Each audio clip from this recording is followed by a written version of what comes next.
सुनो इधर आओ। कहाँ घर है तुम्हारा? पढ़ाई करती हो? सुनो। नहीं, पढ़ाई नहीं करते हैं। हाँ? पढ़ाई नहीं करते हैं। क्यों? पता नहीं। पता नहीं, पढ़ने जाओ। अब तो स्कूल में सब फ्री में मिल रहा है, खाने को भी मिलता है, मिड डे मील।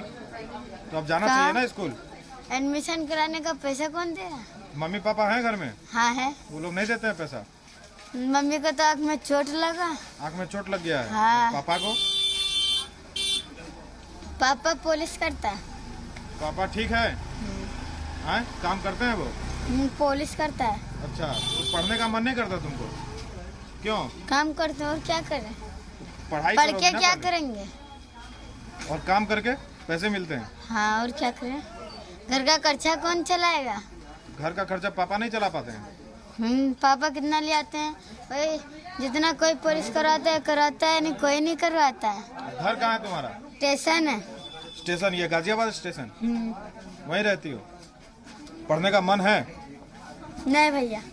मन ही नहीं है अब? नहीं। कोई अगर पैसा देगा तो भी नहीं पढ़ोगी? क्या नाम है तुम्हारा? हमारा? हाँ।